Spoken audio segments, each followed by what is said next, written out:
Dr. Maya Chen thought the static-filled calls were a prank until she heard the breathing pattern that matched no human lung capacity. For 3 months, the unknown number called her field station at 3:47 a.m. Always the same guttural attempts at speech, always the same desperate rhythm. When she finally traced the signal to a ridge where no towers existed, she understood. Something was learning to ask for help, and what it needed would force her to choose between saving a species and destroying the last truth they had left. The first call came on December 3rd, 2018, at 3:47 a.m., shattering the crystalline silence of the Olympic Peninsula Research Station. Dr. Maya Chen jolted awake in her thermal sleeping bag, breath fogging in the sub-zero air of the unheated monitoring cabin. The satellite phone, the emergency line reserved for park services and her university's crisis protocols, rattled against the plywood desk with an urgency that sent her heart into her throat. She fumbled for the headlamp, fingers numb despite the merino wool gloves she wore even to sleep. The LCD screen glowed an alien blue in the darkness. Unknown number. Maya hesitated. Unknown calls to this line were impossible. The number was unlisted, encrypted, accessible only to her research team and the National Park Service. She pressed accept. Dr. Chen, Wildlife Acoustics Research Station. Who is? The sound that interrupted her froze the words in her mouth. It was breathing, not the rhythm of human respiration, nothing like the steady 2-second inhale, 3-second exhale pattern of Homo sapiens at rest. This was deeper, slower, the intake lasting nearly 7 seconds. A pause, then an 8-second exhale that carried a faint whistle as if forced through a differently structured larynx. Hello? Maya tried again, professional instinct overriding her unease. This is an emergency research line if you need a sound, deliberate, guttural, almost a word, but strangled, as if the vocal apparatus producing it had never been designed for human phonemes. She, then silence. The line went dead. Maya sat in the dark for 3 full minutes, the phone cooling in her palm, listening to her own pulse hammer against her eardrums. Outside, the Douglas firs creaked under their burden of snow. A great horned owl called from somewhere in the valley, the territorial hoot she'd been recording for her dissertation on predator communication patterns in old-growth forests. She logged the incident in her field notes with clinical precision, 0347 HR's unknown caller. Non-human vocalization, possible equipment malfunction or hoax. Then she returned to her sleeping bag and did not sleep again until dawn. The calls continued, every night at 3:47 a.m., always from unknown number, always the same labored breathing, the same attempts at vocalization that never quite resolved into language. By the 4th night, Maya had set up her recording equipment to capture the full audio spectrum, infrasound to ultrasound, the same sensors she used to document wolf howls and elk bugles across the 20-mile radius of her study area. When the phone rang, she was ready. "This is Dr. Chen," she said calmly, activating the recorder with her free hand. "I'm documenting this call. If you can understand me, please indicate, 'Hell.'" The sound was clearer this time, more controlled. Maya's breath caught. The spectrogram on her laptop screen spiked with data, fundamental frequency around 80 Hz, far lower than the average human male at 120 Hz, harmonic structure unfamiliar, suggesting a vocal tract nearly 40% longer than human standard. "Can you hear me?" Maya asked slowly, enunciating each word. "If yes, make the sound again." Silence. Breathing. Then, help. The word was unmistakable now, though produced with agonizing effort. Maya's hands began to shake. "You need help," she said, keeping her voice steady through sheer force of will. "I understand. Where are you? Can you tell me where you are?" The breathing quickened. Distress. She recognized it from her field recordings of injured animals. Then a sound that might have been frustration, a low rumble that rattled the phone's speaker. "It's okay," Maya said quickly. "It's okay. I'm listening. I'm here." Another long pause. Then carefully, painfully, stir. Sister. The line went dead. Maya didn't sleep. By sunrise, she'd analyzed the recordings 17 times, run them through every acoustic database she had access to, compared them against her archive of 14,000 mammalian vocalizations collected across 8 years of fieldwork. Nothing matched. The vocal structure was wrong for any known North American species. The attempts at language, crude, effortful but undeniable, suggested a cognitive capacity that narrowed the possibilities to an impossibly small list. Great apes, cetaceans in specific contexts, humans, and something else. Maya made coffee on her propane burner, hands moving through the familiar motions while her mind raced through scenarios. In hoax, but how would a prankster spoof an encrypted satellite phone? Equipment malfunction, but the spectrograms showed organic vocal production, not synthesis. Escaped captive primate, but no facilities within 200 miles, and no primate species with the vocal anatomy to produce those sounds. She was left with the conclusion her scientific training screamed at her to reject. The caller was real, non-human, and intelligent enough to use technology it had never been designed to use. The implications made her hands shake so badly she spilled coffee across her field notes. On the 7th night, Maya tried something different. When the call came, precisely 3:47 a.m. as always, she had her laptop open to a simple picture communication board, the kind used in speech therapy for stroke patients and non-verbal children. "Hello," she said. "I'm going to try something. Listen carefully." She tapped the speaker icon next to a picture of a phone. Her computer emitted a clear, synthesized voice. "Phone." Then she tapped the picture of a person. "Person." Then a picture of a forest. "Forest." She repeated the sequence 3 times. On the 4th repetition, she heard something that stopped her breath, a soft grunt of recognition, almost like acknowledgement. "You understand," Maya whispered. "You understand the connection between sound and meaning."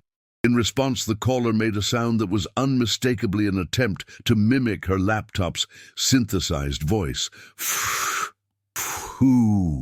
Phone. "Yes," Maya breathed. "Yes, phone. You're using a phone." She tapped the forest icon again.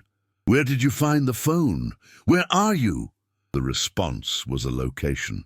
She was certain of it, but not in any language she could pass.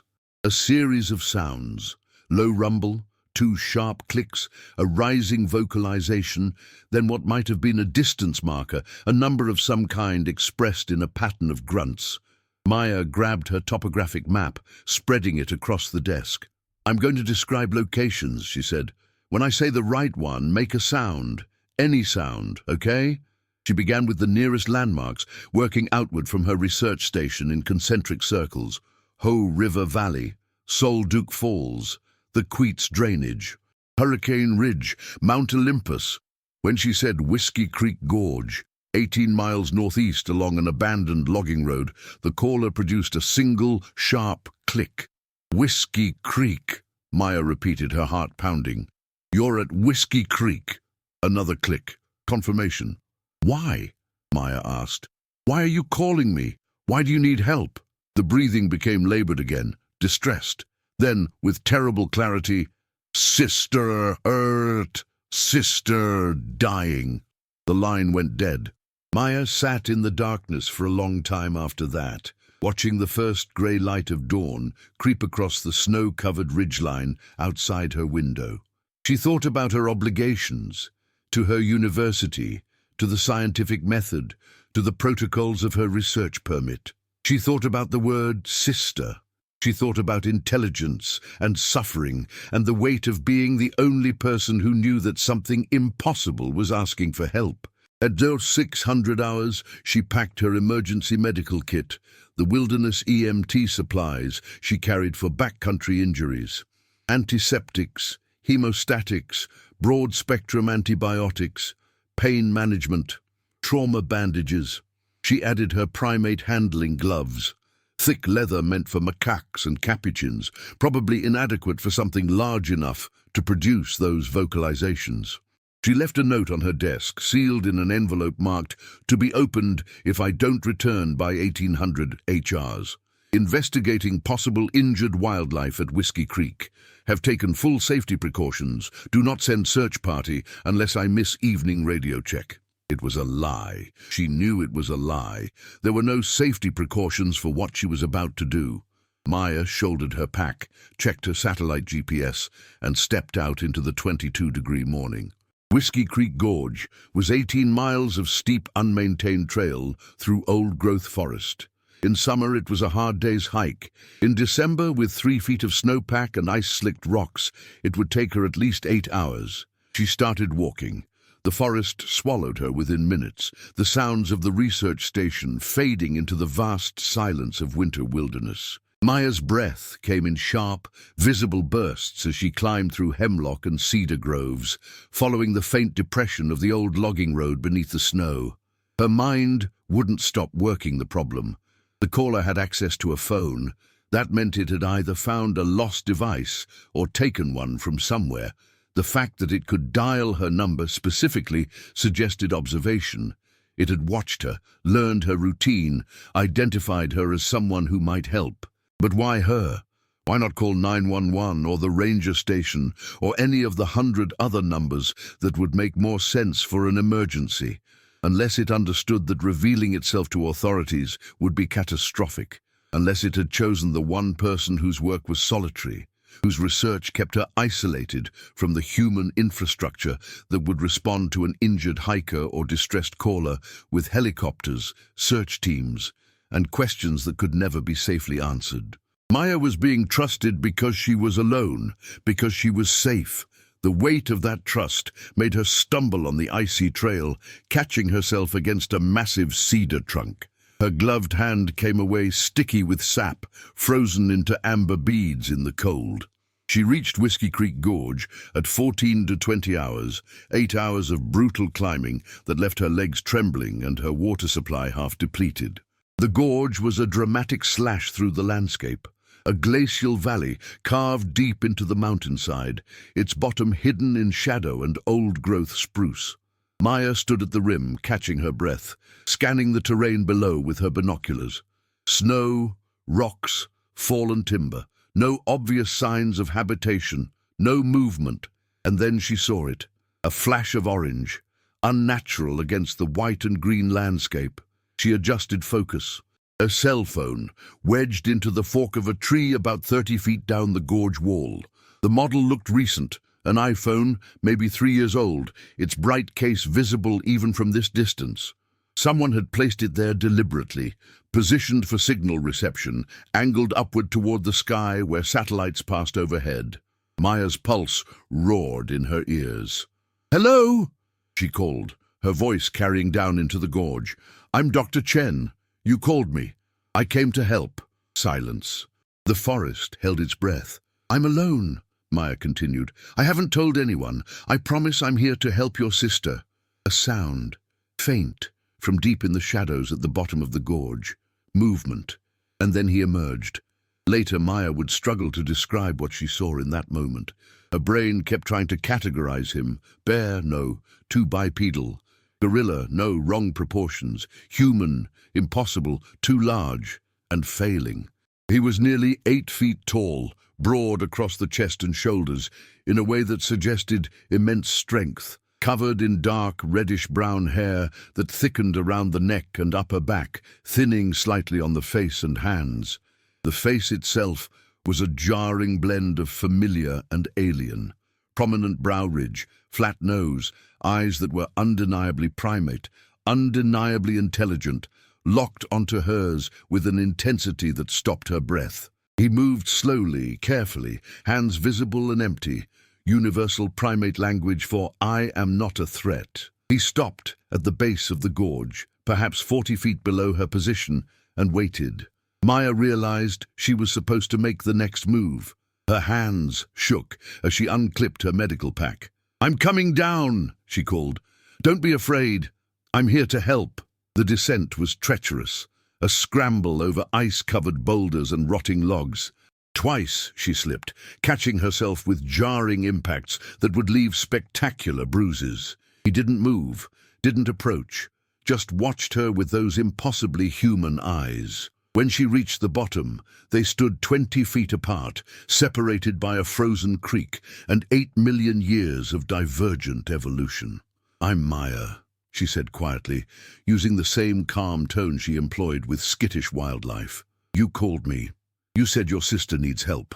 He made a sound, a low vocalization that carried meaning she couldn't pass, and gestured with one massive hand. "Follow." Maya followed. The shelter was hidden deep in the gorge, beneath an overhang of stone that created a dry cave perhaps 15 feet deep. Someone, Maya assumed, had made it into a living space. Bed of cedar boughs and moss, a small fire pit, cold now, carved wooden tools arranged with careful precision, and in the back, on a thick bed of fir branches, a female. Maya's medical training kicked in immediately, overriding her shock. She moved to the patient's side, already assessing, respiration rapid and shallow, fever visible even in the dim light. Her skin radiated heat beneath the reddish-brown fur. A wound on her left leg, above the knee, swollen and angry with infection. "How long has she been like this?" Maya asked, already digging in her pack for supplies. The male made a sound, a specific vocalization paired with a gesture. 5 fingers held up twice. 10 days, 10 somethings. 10 days, Maya interpreted. "The wound happened 10 days ago." A sharp click. Yes, the wound was deep, a puncture that suggested a fall onto something sharp. A broken branch or antler, maybe. Infected, definitely, probably abscess beneath the surface. Without treatment, sepsis was inevitable. With this level of fever, it might already be progressing.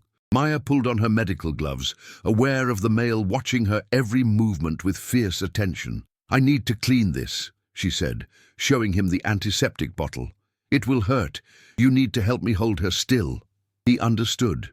When Maya began debriding the wound, a brutal, necessary process that made even her stomach turn, he held his sister's shoulders with a gentleness that belied his size, making soft vocalizations that could only be comfort, reassurance. The patient, his sister, didn't wake, lost in fever dreams that made her twitch and mumble. Maya worked quickly, packing the wound with antibiotic-impregnated gauze, administering broad-spectrum antibiotics based on her best guess at appropriate dosing for her body mass, extrapolating from gorilla data, praying it was close enough. When she finished, she sat back on her heels, exhausted.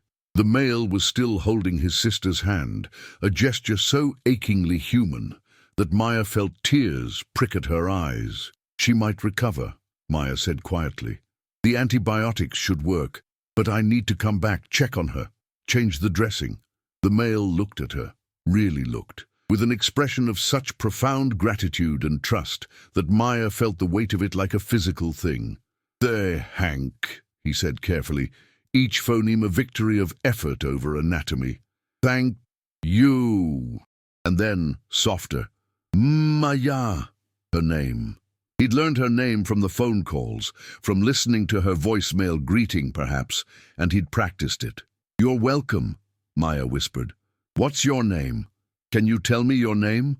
He touched his chest with one massive hand, made a sound, a low rumble paired with a clicking vocalization that her human vocal anatomy could never reproduce. "I can't say that," Maya admitted. "I'm sorry, can I call you something else? A name I can pronounce?" He considered this, then made a gesture, pointed at himself, then at his sister, then at Maya, then back to himself and his sister. The same gesture she'd seen primatologists use with signing apes, family, together, us. "Brother," Maya said softly. "I'll call you brother, if that's okay." A click. "Yes." "Brother," she repeated. "And your sister?" He made the same complicated vocalization, slightly different pitch. Maya shook her head helplessly. "I'll call her Hope," she said, "because that's what we have now. Hope that she'll survive." Brother reached out, slowly, carefully, and touched Maya's hand with one finger. The gesture was incredibly gentle, impossibly precise for hands that large. It was a promise, a pact, a beginning. Maya looked at Hope's fever-flushed face, at Brother's exhausted eyes, at the carefully arranged shelter that spoke of intelligence and care, and a life lived entirely hidden from the world that would destroy it if it knew. And she understood that her life had just split into two timelines, before this moment and everything that would come after. She checked her watch. 17:30 hours. 30 minutes until evening radio check. "I have to go," she said, "but I'll come back, tomorrow or the day after. I promise." Brother walked her to the edge of the gorge, watched as she began the climb back to the rim. As she reached the top, gasping in the thin air, she looked back one last time. He was still standing there, a shadow among shadows, visible only because he chose to be seen. Maya raised one hand, a wave, a promise, a prayer, and then she turned and began the long hike back to a world that would never look the same again. Maya made it back to the research station at 21:43 hours, 3 hours past her evening radio check and well into the window of time that would have triggered a search protocol if anyone had been monitoring. No one was.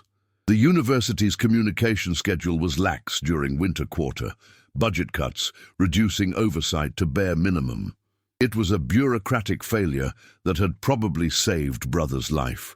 She sat in the dark cabin for a long time before removing her boots, unable to shake the feeling that reality had become negotiable, that she'd somehow stepped sideways into a world where impossible things used cell phones and made eye contact and said, "Thank you."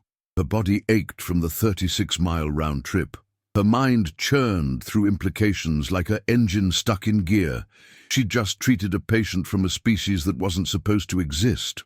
She'd made a promise to a sentient being that human civilization would classify as either fantasy or cryptid curiosity, depending on the witness's credibility. She'd become the custodian of a secret that could rewrite anthropology, primatology, evolutionary biology, or become the catalyst for a conservation nightmare that would make the bushmeat crisis look humane. Maya booted her laptop and opened an encrypted file she labeled simply Field Notes, December. She documented everything with clinical precision: physical observations, estimated measurements, behavioral data, medical intervention protocols. She included sketches of the shelter, the wound morphology, the anatomical details she'd observed. She wrote nothing about location, nothing that could be used to find them. At 0100 hours, she finally allowed herself to consider the central question: what were they? Her training offered several frameworks. Convergent evolution, but that didn't explain the obvious shared ancestry markers she'd observed, the primate features that screamed hominid. Relic population, Homo erectus or heidelbergensis, somehow surviving into the modern era. Possible, but the morphology was wrong, too ape-like in the facial structure, too robust in the skeletal build. The most parsimonious explanation, the one that made her hands shake when she let herself think it, a sister lineage. Something that had split from the human branch before Homo sapiens, but after the pan-Homo divergence. Something that had evolved in parallel, had developed intelligence and culture and technology in its own way, and had made the calculated decision to remain hidden rather than face what contact with humanity would bring. 8 million years of separate evolution, an entire people, invisible by choice. The phone rang at 3:47 a.m., right on schedule. Maya grabbed it on the first ring. "Brother? Is that you?" A click. "Yes." "How is Hope? Is she better?" The word was clearer now, more confident. "Practice. Hope. Better. Thank Maya." Relief flooded through her so intensely she had to sit down. "That's good. That's wonderful. The antibiotics are working." "Work, King." He repeated the word, testing it. Work, King, working. Maya realized what was happening. He was learning. Not just mimicking, but actually acquiring vocabulary through exposure and pattern recognition. the same way human children learned, but compressed, accelerated by an adult brain applying sophisticated cognitive strategies to the problem of language acquisition. "Brother," she said carefully, "can you understand what I'm saying? All of it, not just some words." A pause. Then, "Some words, many words, not all. But you understand the structure, subject, verb, object. You understand grammar." Grammar. He tasted the word. Then incredibly, "I understand pattern." Pattern, a metalinguistic concept. He wasn't just learning English, he was analyzing it. Maya's mind raced. "Can I teach you? More words, more patterns. It would help. We could communicate better." "Teach," brother repeated. Then a longer utterance. "I want, learn, help, hope, learn, talk." "Maya." "Yes," Maya breathed. "Yes. Let me set something up. Can you see the phone screen? The pictures?" "See. Picture, yes." She pulled up the same picture communication board she'd used before and began what would become their nightly ritual. Maya pointing at images, speaking the words clearly, waiting for brother to repeat. Within an hour he'd acquired or refined 40 new words. Within 3 hours he was forming simple 3-word sentences. "Hope is sleeping. I am hungry. Forest is cold." And then, with heartbreaking clarity, "I am afraid." Maya's throat tightened. "Afraid of what?" "Afraid you tell other humans. Come, take hope, take me." "I won't tell," Maya said fiercely. "I promise, I will never tell anyone who could hurt you." "Promise," brother echoed. Then, testing the concept, "Promise is what? Word meaning?" "A promise is a vow, a commitment. When I promise something, I mean I will do it no matter what. I will keep my word." "Word," brother said slowly. "Keep word. This is honor." "Yes, honor. Integrity. Trust. Trust," he repeated. And then, with devastating simplicity, "I trust Maya." She closed her eyes against the sudden burn of tears. "I trust brother too, and I'll come back tomorrow. Same time, different place. There's a meadow about 5 miles from your shelter, Southwest Ridge. Can you find it?" She described the location in detail, using landmarks he would recognize. When she finished, brother made a sound that approximated, "Yes, I know place. Meet me there. 1400 hours. Do you understand time?" "Hours." A pause. Then brother did something remarkable. He produced a perfect imitation of a raven's call. 3 sharp caws. Then a Douglas squirrel's chatter. Then the distinctive drumming pattern of a piloted woodpecker. When squirrel makes food noise, midday noise, sun high, I come. He was using animal behavior as a clock. Squirrel's midday territorial chatterings as a time marker. "Perfect," Maya whispered. "When the squirrels make midday noise, I'll be there." Before she could say anything else, brother spoke again. "Maya, question." "Yes, ask me anything." "Why, you help? Why, you not afraid?" Maya considered the question for a long time. Why wasn't she afraid? She should be. She'd been trained in wildlife safety, in maintaining appropriate distance from wild animals, especially large primates.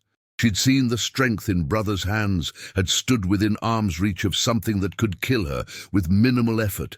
But fear had never entered the equation. "Because you asked for help," she said finally. "Because you trusted me enough to call. Because hope needed medicine, and you figured out how to use human technology to save her. That's not something I should fear. That's something I should honor." Silence on the other end. Then, so softly, she almost missed it. "You are good. Human."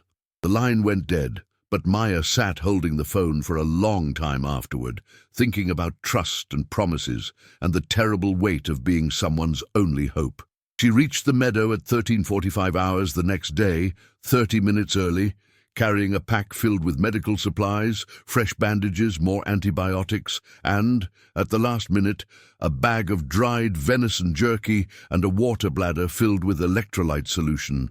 Brother emerged from the tree line at exactly 1400 hours, moving with a silence that shouldn't have been possible for something his size.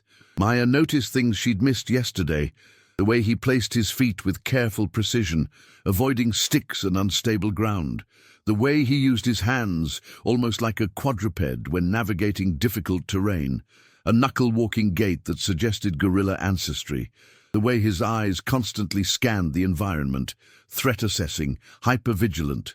He looked exhausted. Dark circles under his eyes, posture slightly slumped. He hadn't slept, Maya realized. He'd been watching over Hope, too worried to rest. "How is she?" Maya asked immediately. "Better, fever, less. She wake, little. Drink water." He paused, then added with obvious pride, "She say my name." "That's wonderful. That means the infection is clearing. She's going to recover." Brother's expression, difficult to read on a face shaped differently from human, but unmistakable nonetheless, radiated relief so intense it was almost painful to witness. Maya pulled out the medical supplies. "I brought more antibiotics, and food, water, for both of you."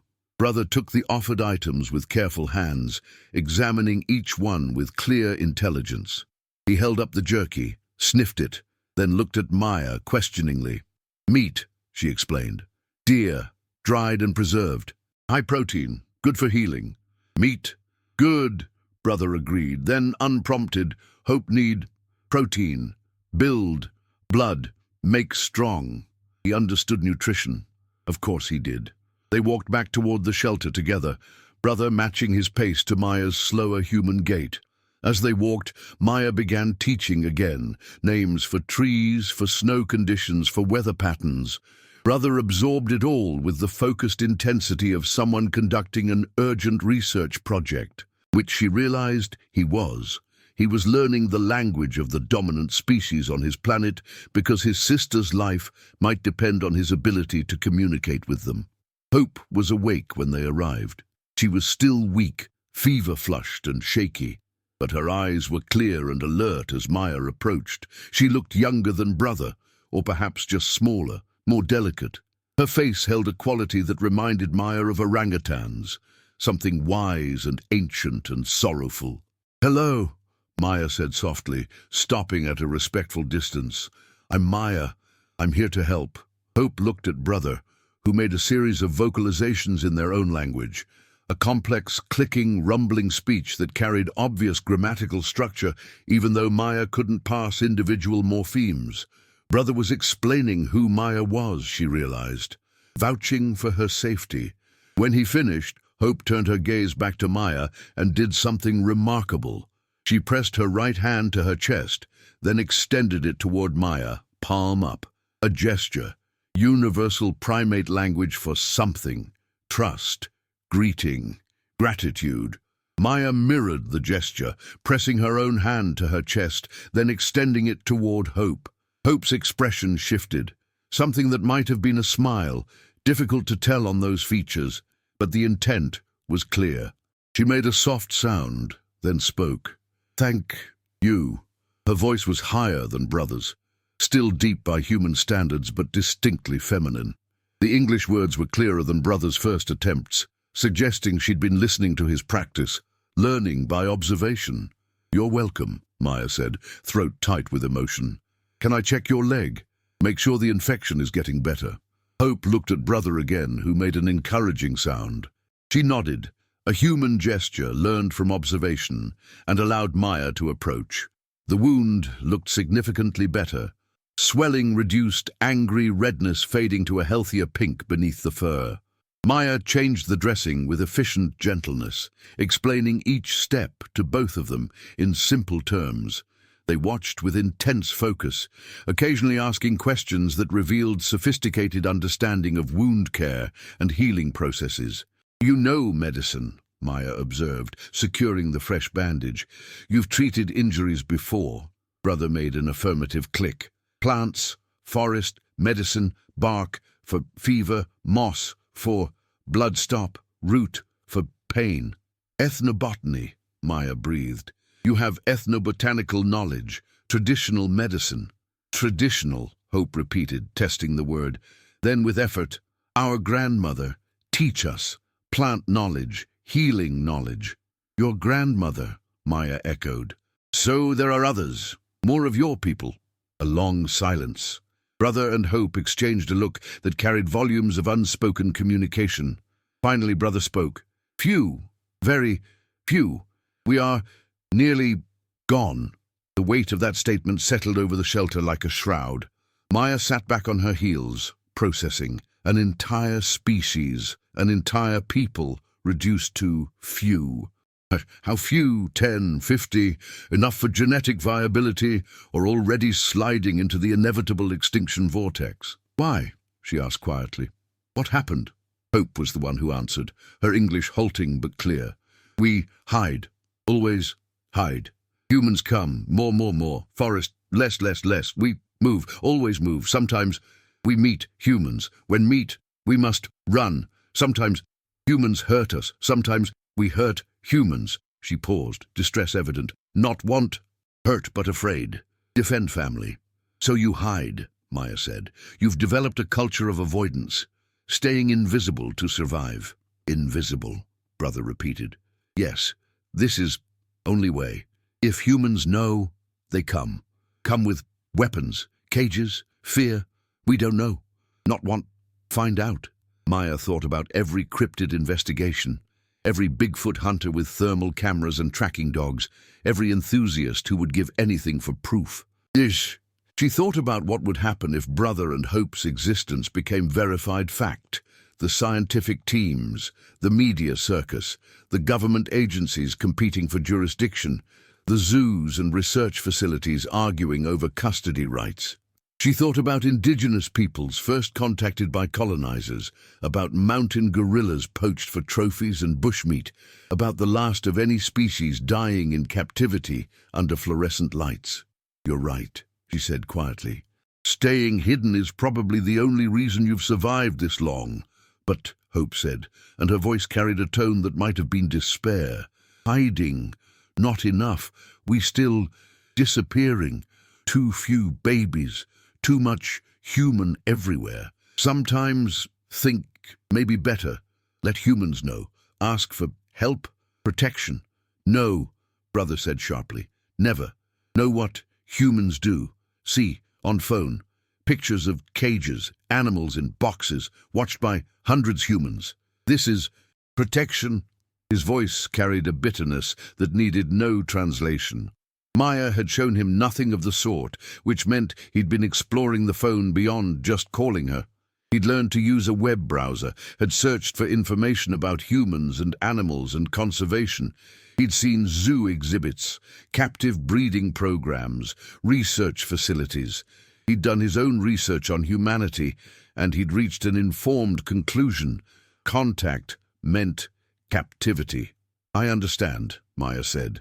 And I won't tell anyone, I promise. But Brother Hope, I need you to understand something. If there are only a few of you left, hiding might not be enough to prevent extinction. Population genetics, inbreeding depression, environmental stochasticity. She stopped, realizing they wouldn't know those terms. She started again.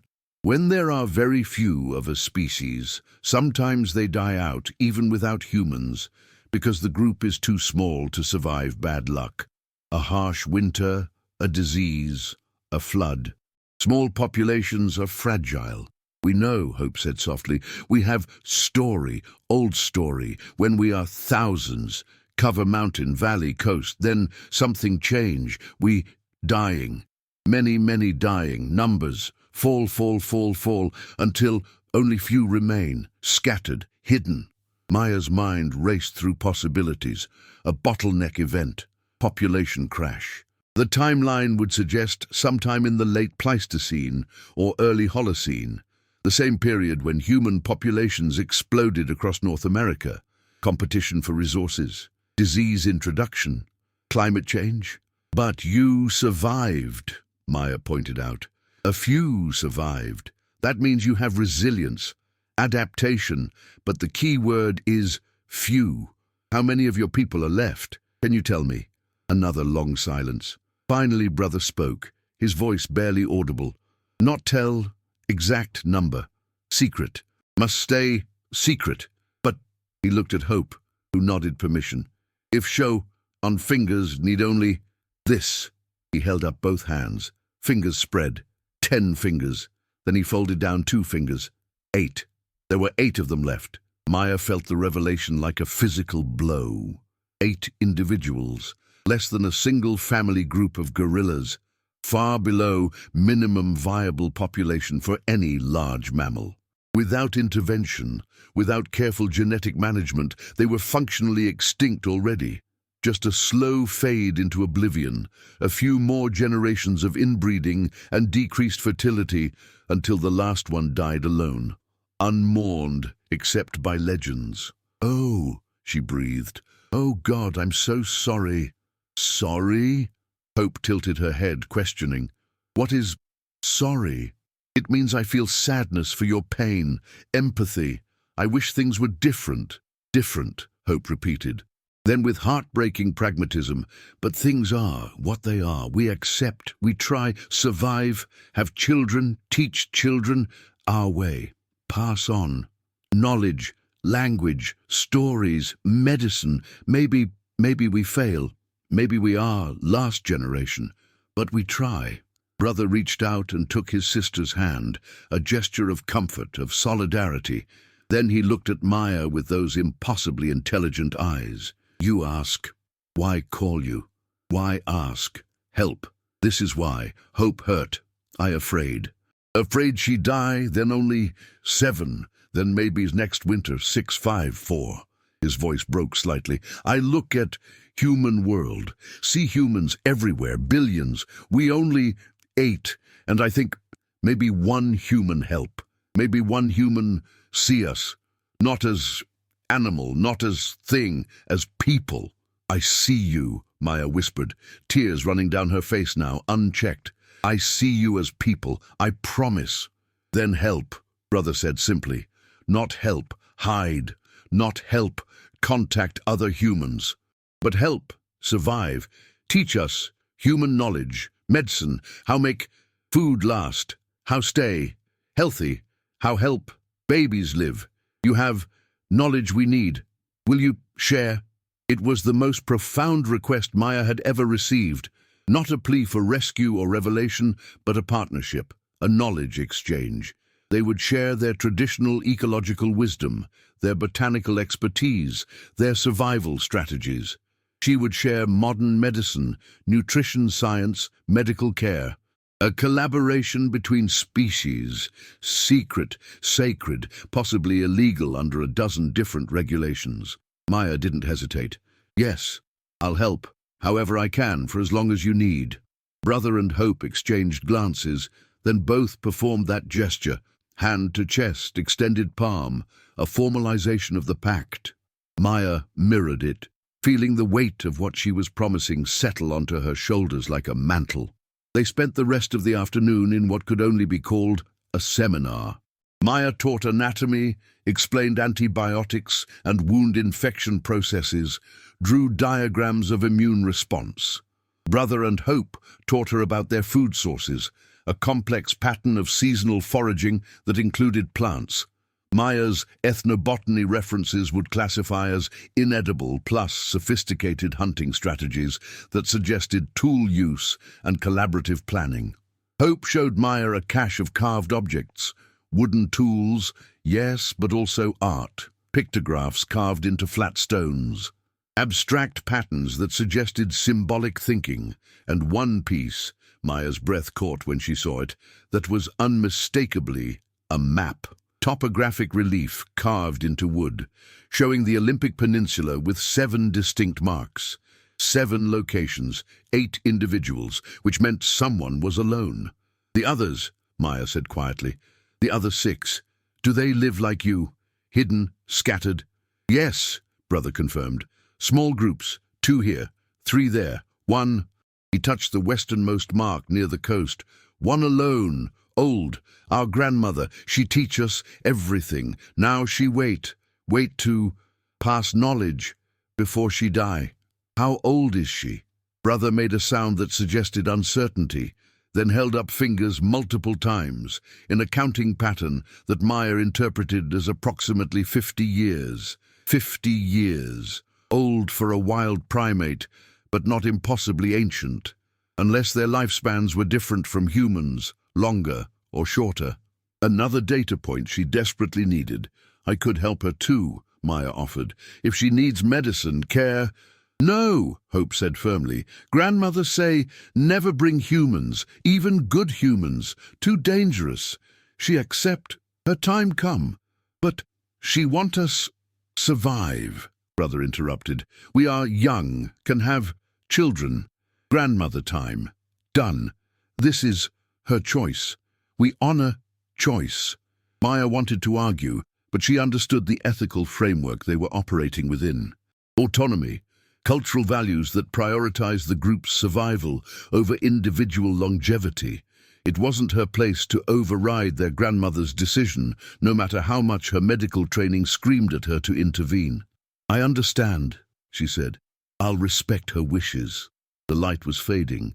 Maya checked her watch. 17-20 hours.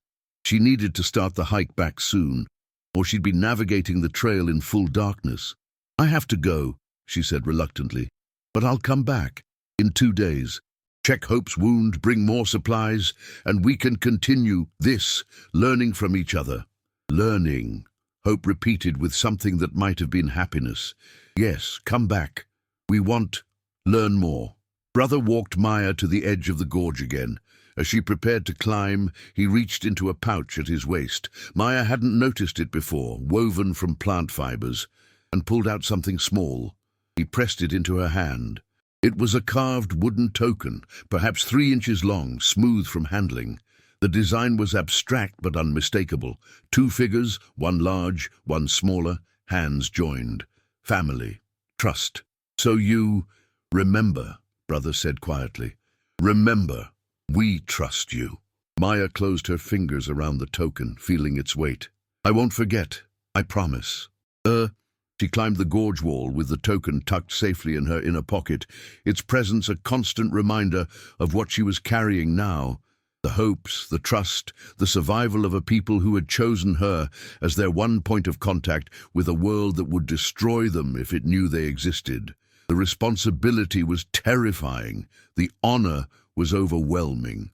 Maya began the long hike home as the first stars emerged overhead, pinpricks of light in a darkening sky. She thought about populations and genetic bottlenecks and the 1,000 ways a species could slip into extinction when there were only 8 left. She thought about what it meant to be trusted with a secret that could rewrite human history. And she thought about Brother's question. Why you help? Because they asked. Because they were people.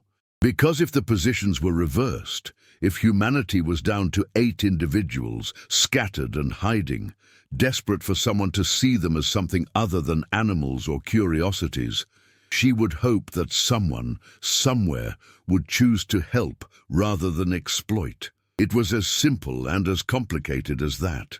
The calls continued nightly, but their nature transformed. What had begun as desperate pleas for medical assistance evolved into conversations, halting, grammatically creative, but unmistakably discourse between persons. Brother's English improved with astonishing speed. Within 2 weeks, he could construct complex sentences, negotiate meanings, even make jokes. Why human need so many shoes, he asked one night, clearly having explored online shopping sites. Have only 2 feet. My Hope's progress was slower, complicated by her recovery, but equally determined. Maya made the trip to their shelter every 3 days, the pattern quickly becoming a ritual. She brought medical supplies, food supplements, and, at Brother's request, books. He was especially fascinated by field guides, medical texts, and anything relating to conservation biology. One understand, he explained, carefully turning pages with his massive fingers. Want know how humans think about animals, about protection, about saving species. He was studying the very systems that might someday need to save his own people. The irony wasn't lost on either of them. It was on her 6th visit, late December, with the forest locked under 4 feet of snow, that Maya met the others. She arrived at the usual meeting point to find not just Brother and Hope, but 2 additional figures. Smaller, juveniles, she realized with a shock, perhaps equivalent to human teenagers in development. "My cousins," Brother explained, making introduction gestures. "They want meet Maya, see human who help." The juveniles. Brother called them by names Maya couldn't pronounce, so she privately nicknamed them Swift and Stone based on their movement patterns, observed her with the intense curiosity of intelligent young beings encountering something unprecedented. Swift signed something in their own language, a complex gesture that Brother translated, "She want know if all humans look like you, small, weak-looking." "Most humans are about my size," Maya confirmed, trying not to be offended by weak-looking, though it was undoubtedly accurate from their perspective. "Some bigger, some smaller. We're quite variable." Stone approached closer, tilting his head to examine her face with scientific focus. He reached out slowly. Brother made a warning sound, but Stone ignored it, and gently touched Maya's cheek with one finger, testing the skin texture. Fascinated by the lack of facial hair. "Different," Stone vocalized in English, then with adolescent bluntness, "Ugly strange, but nice ugly." Maya couldn't help but laugh. "Thank you, I think." The ice broken, the juveniles peppered her with questions, their English far more limited than Brother's, but their curiosity boundless. How did human cities work? Why did humans cut down forests? Did all humans carry phones? Could humans really not smell deer from half a mile away? It was Stone who asked the question that changed everything. "Why humans? Kill us?" Maya froze. "What?" Brother's expression darkened. "Not talk about—" "No, I want no," Stone insisted. "Grandmother tells story, old times, when humans come with fire sticks, guns, kill our people, take babies. Why? We not hurt them." Maya looked at Brother, who nodded reluctantly. "It true, old stories, maybe 100 years ago? More? When first settler humans come? Sometimes we meet, sometimes they afraid, shoot, kill. Our people afraid too, sometimes fight back. Then more humans come, so we learn. Never let humans see, run, hide, invisible." "I don't know why," Maya said quietly, though she knew exactly why. Fear, misunderstanding, the human tendency to kill what we didn't understand. The same impulse that had driven persecution of indigenous peoples, extinction of megafauna, centuries of violence against otherness. But I can tell you that not all humans are like that. Some humans want to protect, want to help, want to understand. "You," Hope said, "you are that kind." "I try to be. But other humans," Swift signed, Brother translating, "if they find us." Maya had to be honest. Some would want to help. Some would want to study you, maybe in ways you wouldn't like, in laboratories and facilities. Some would be afraid. Some would see you as dangerous. Some— She paused, hating this. "Some would see profit, money, fame from proving you exist. So we stay hidden," Brother concluded. "Like always." "Like always," Maya agreed. "It's safer." But the juvenile's questions had planted a seed of doubt she couldn't shake. Was hiding really the path to survival, or was it just a slow road to extinction? How long could 8 individuals hold out against habitat loss, climate change, random disaster? And was it ethical for her to keep this secret when science might offer solutions, genetic rescue, protected habitats, captive breeding as a last resort? She mentioned none of this. It wasn't her decision to make. January brought a crisis. Maya was at the research station analyzing acoustic data when her satellite phone rang at 0900 hours. Wrong time. The calls always came at 0347. She grabbed it immediately. "Maya." Brother's voice was tense, words tumbling out too fast. "Need help, now, please come." "What's wrong? Is Hope—" "Not Hope. Stone. Fell. Climbing. Hurt bad. Please come now." "I'm coming. Keep him still. Don't let him move." I'll be there in 6 hours. She made the hike in 4.5, running on adrenaline and fear, arriving at the shelter breathless and shaking. Stone lay on a bed of cedar boughs, his right leg bent at an angle that made Maya's stomach lurch. Femur fracture. Compound. The bone had broken through the skin. How long ago? She demanded, already pulling on gloves. This morning. Early. He fall from tree. Chasing squirrel. Brother's voice carried guilt and grief in equal measure. Maya did a rapid assessment. Stone was conscious in obvious agony, but stable. No arterial bleeding, thank God.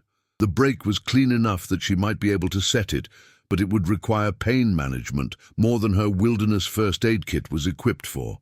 I need to call for help, Maya said. A medevac helicopter, a surgical team. No. Brother's response was immediate and absolute. No other humans. Never. Brother, this is serious. If I don't set this properly, if it gets infected, he could lose the leg. He could die. Then you fix, Brother said with devastating trust. We trust you. Only you. Maya looked at Stone's pain-glazed eyes, at Swift huddled against her cousin's side, at Hope's worried face, at Brother's desperate hope that she could somehow be enough. She thought about veterinary protocols for large primates, improvised fracture stabilization, the antibiotics in her pack, the pain medication, not enough, nowhere near enough, but something. Okay, she heard herself say. Okay, I'll do it.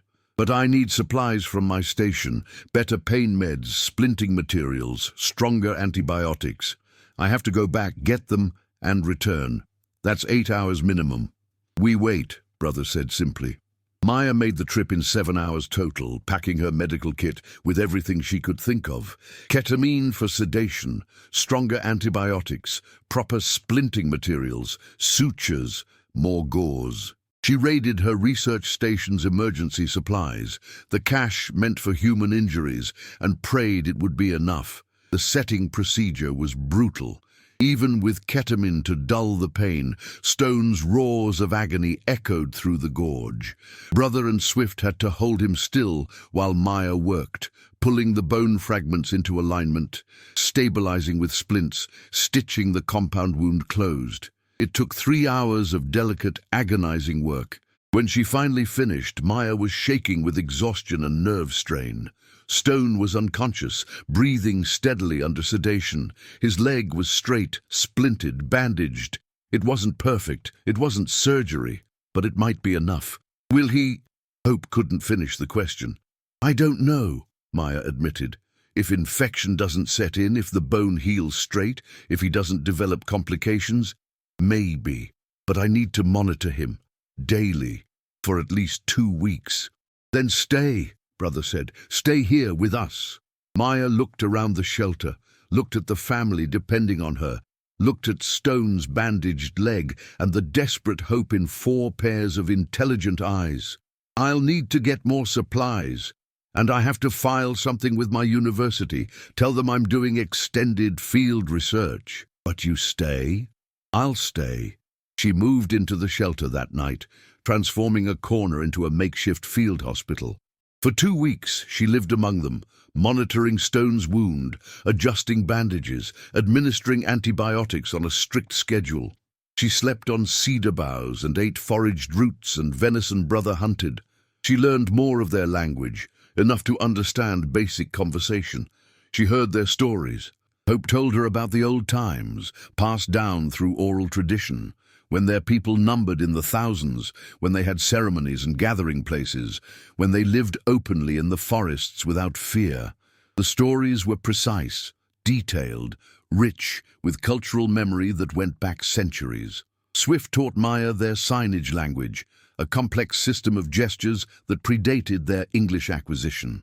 It was remarkably sophisticated, capable of expressing abstract concepts, time references, emotional states. A complete linguistic system, developed independently. Brother showed her their sacred places, trees marked with claw scratches in specific patterns, arrangements of stones that served as memorials, a hidden cave containing pictographs that depicted their history. The images were stunningly skilled. Hunting scenes, family groups, encounters with humans, representations of the forest itself. Our grandmother make these, brother explained, recording our time, our lives. So, if we gone, something remain. Proof we were here, were people, had culture. Maya photographed the pictographs with her camera, then immediately deleted the location metadata. Evidence that could never be shared, but deserved to be documented. Proof that would stay buried unless the time came when it could be revealed safely. Stone recovered slowly. By the third week he could put weight on the leg. By the fourth, he was moving around the shelter, his gait awkward but functional. The bone was healing straight. Barring unforeseen complications, he would walk normally again. On the night before Maya was scheduled to return to her research station, brother made a formal request. Want show you something, all of us, meeting. Other family groups, the other four. Maya's pulse quickened. You want me to meet them? Grandmother say, yes. Say you prove trustworthy. Want meet human who help. Maybe you help others too. Share knowledge. It was an incredible honor. A gesture of trust so profound Maya could barely process it. When? Tomorrow night. We go to Gathering Place. You come? Of course, absolutely. The Gathering Place was a hidden meadow deep in the roadless wilderness, accessible only by a route that required scrambling through thick brush and crossing a half-frozen river. Maya made the journey sandwiched between brother and Swift, their larger bodies breaking trail through the snow. They emerged into the meadow at dusk, and there, waiting, were the others. 2 adults, a mated pair, brother explained, and 1 elder, grandmother. She was smaller than the others. Her reddish-brown fur faded to grey around her face and hands. She moved slowly, with the careful precision of age, but her eyes were sharp and infinitely intelligent. She regarded Maya with an expression that might have been approval, might have been warning, might have been both. Brother made introductions, translating as grandmother spoke in their language. The sounds were rich and complex, carrying tones Maya's human vocal anatomy couldn't reproduce. But brother's translation was clear. She say, welcome Maya Chen. We watch you help our children, watch you keep promise, watch you choose. Silence over fame, you are rare kind of human. We honor you. Maya bowed, instinctively recognizing the formal nature of the moment. I'm honored to meet you. Thank you for trusting me. Grandmother gestured and the group settled into a circle in the snow. The mated pair, brother called them Elder and Root, nodded greeting. Their adolescent daughter, shy and curious, peeked at Maya from behind her mother's bulk. 8 individuals, the entire remaining population of their species, gathered in one place for the first time in years. The vulnerability of that moment wasn't lost on Maya. If disaster struck now, a rockslide, a fire, a chance encounter with hostile humans, that would be the end. Extinction in a single event. Grandmother began to speak, brother translating, our people have decision, make, we debate. Long time. Question. Do we reveal, tell humans we exist, ask for protection, or do we stay hidden, die quiet, disappear like smoke? The question hung in the frigid air like a physical presence. We ask you, Maya Chen. You know humans, you know our people, you understand. Both. What you think? Should we reveal or hide? Every person in the circle was watching her now, waiting for her answer. The weight of it was crushing. Maya took a long breath, organizing her thoughts. This was perhaps the most important moment of her life. Her answer could determine the fate of an entire people. I think, she said slowly, that revealing would bring both help and harm.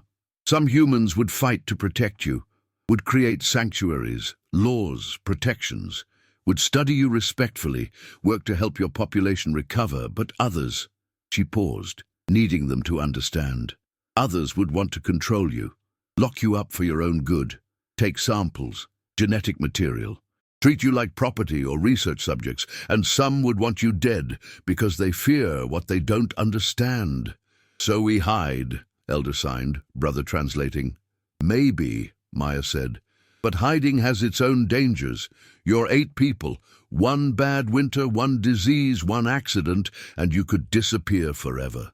Without help, without genetic intervention, you're already functionally extinct. Hiding is safe in the short term, but it's slow death in the long term. Then what? Root demanded, her voice sharp with frustration. What we do, both choices, bad.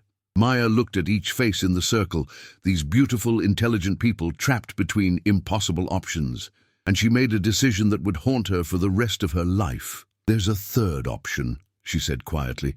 You stay hidden from the world, but not from me, and not from a few, very few, carefully chosen humans.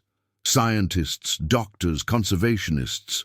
People I trust completely, who understand the ethics of what they'd be doing. We create a secret network, protected, confidential. We work on genetic rescue, medical care, maybe even carefully managed breeding between your family groups to reduce inbreeding.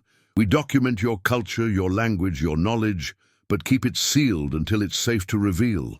If your population recovers, if you reach stable numbers, then maybe someday you choose to reveal yourselves on your own terms. But in the meantime, you survive. Silence.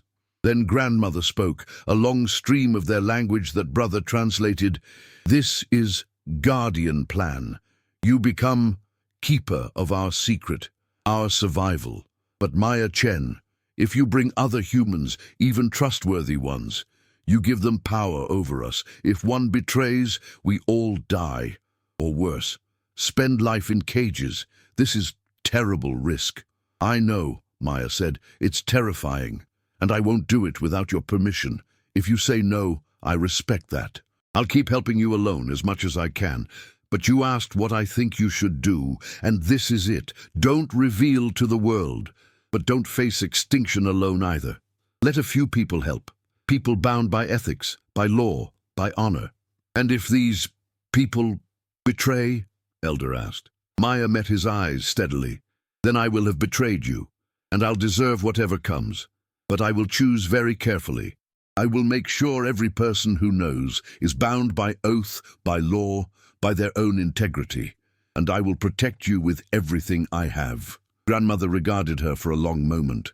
Then she did something Maya didn't expect. She smiled. It was unmistakable, despite the different facial structure. A smile of approval, of recognition. She spoke again. Brother's translation was soft. She say, you understand. You see us as people, not animals, not curiosities. People with right to choose our fate. This is what we need, someone who sees us. I do see you, Maya whispered. Then we agree, grandmother said through brother's translation. We try third path. We let you bring others, few, carefully chosen. But Maya Chen, you are responsible. You choose. You vouch. If they betray, this is on you. I understand. I accept that responsibility. Grandmother rose slowly, approached Maya. She reached out with one aged hand and placed it on Maya's head. A blessing, a burden, a transfer of sacred trust. You are keeper now, grandmother said in her own voice, the English words heavily accented but clear. Keeper of our story, our survival, our hope. I'll guard it with my life, Maya promised. And she meant it. The meeting concluded with a ceremony Maya barely understood but felt in her bones. They built a small fire, risky but necessary, and shared food. Grandmother gave Maya a token, similar to the one brother had given her but more elaborate, a carved wooden pendant depicting 8 figures in a circle, hands joined. So you remember, brother translated grandmother's words. Remember count, 8. When number grow, you add figure. When number fall, his voice broke, you subtract until maybe pendant empty, or maybe pendant full. This is our hope, that someday more figures than wood can hold. Maya hung the pendant around her neck, feeling its weight settle against her sternum.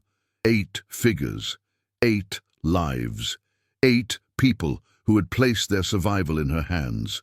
The families dispersed before dawn, returning to their scattered territories with the stealth that had kept them alive this long. Brother and Hope walked Maya back to the edge of their range, to the point where she could find her way back to the research station alone. "What happens now?" Hope asked. "Now I go back," Maya said. "I continue my research publicly so no one suspects, but privately I start identifying potential collaborators, a geneticist I trust, a medical doctor with wilderness experience, maybe a conservation lawyer, people who can help without exploiting." "How long?" Brother asked. "I don't know. Months, maybe longer. I have to be careful. One wrong choice, and everything falls apart." She looked at them both. "But I promise, I will find help. And I will never ever betray you." Brother performed the hand-to-chest gesture, Hope mirroring him. Maya returned it, the movement now feeling natural, sacred. "Go safe, Maya Chen," Brother said. "Come back when you can. We wait." "I'll come back," she promised. "I'll always come back." She walked away through the snow as dawn broke over the Olympic Peninsula, the pendant warm against her chest, the weight of 8 lives settling into her bones like a new skeleton. Epilogue. Dr. Maya Chen submitted her winter research findings to her university in March 2019. Comprehensive acoustic data on predator-prey communication patterns, exactly what her grant had promised.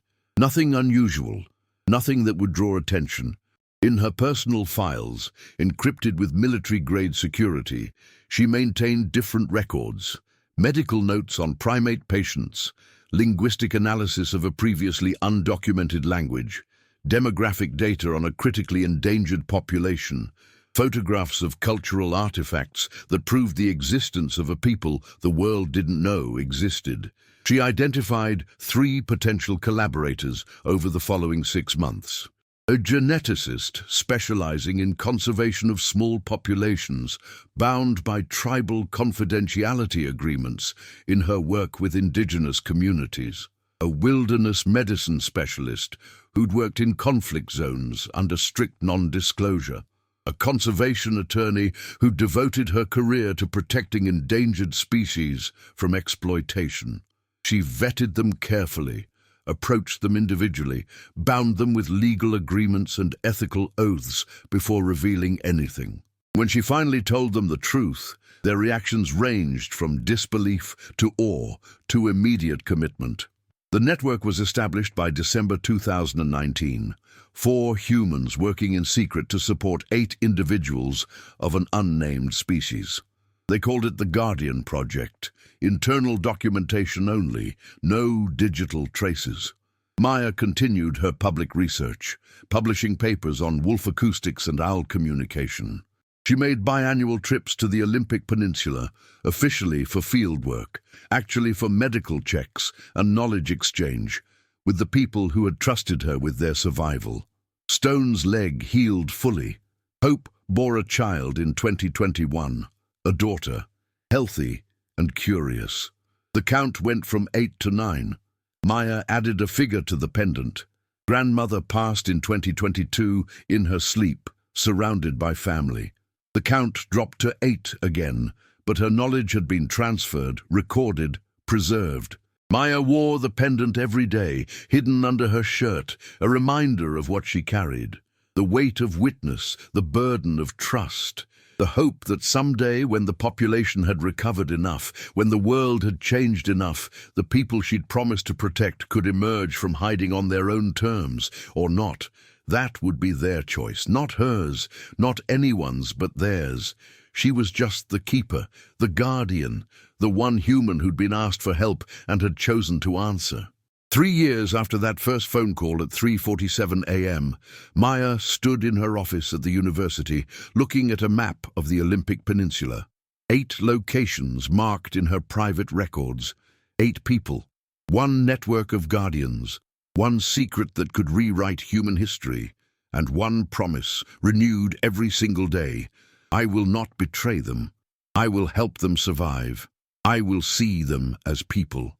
She touched the pendant through her shirt, feeling the carved figures. 8, for now. But maybe someday more. That was the hope she carried, that was the promise she kept.